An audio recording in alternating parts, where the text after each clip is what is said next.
From the station that's on your side, this is News 12, NBC 26 at 11. A book release party tonight at a rage room, and there's a serious reason behind it. A woman shares her story on being a survivor of domestic violence. And later, massive protests rage. Anthony, thanks. A book release in an unusual location tonight to help others dealing with domestic abuse. Cindy Hood was at tonight's event at a local rage room where Felina Martin shared her story of survival.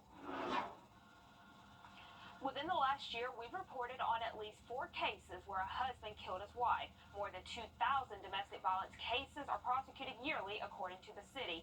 And when we hear domestic violence, our minds turn to physical assault. But that's only one piece of the puzzle. It's the emotional abuse that comes just before physical.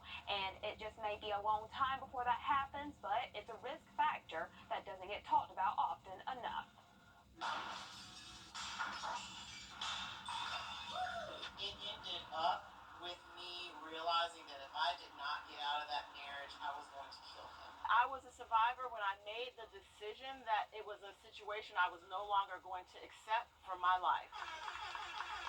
And here, life is not taken for granted. I actually ended up taking a step back and being grateful for my life right now. That's what got me through from chapter to chapter. It's no fairy tale. It feels like hell, but there is the other side of it. You do not have to stay in that hell. A situation far too many find themselves in. Even if it hasn't happened to you, it's very likely it's happened to someone that you know, and you may have never even been aware of it. Last year alone, 2,000 clients reached out for help. But at least in our shelter and our hotline calls, we are seeing an uptick. So I definitely anticipate that we're going to see more than the number of clients that we saw last year. More clients means more people reaching out for help. It takes about 7 times for a person to leave and return to the abusive partner before being able to leave for good. Leaving is the scariest part. Just ask anyone here. It took 10 years of building courage to expose my story. Each story is different, but the celebrations here are the same. We're celebrating the success. We're celebrating dreams.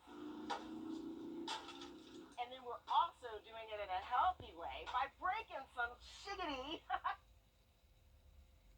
Safe Homes has a 24-hour crisis hotline, a 30-day shelter, and also there is a national domestic violence hotline. We'll have all of those resources linked on our website.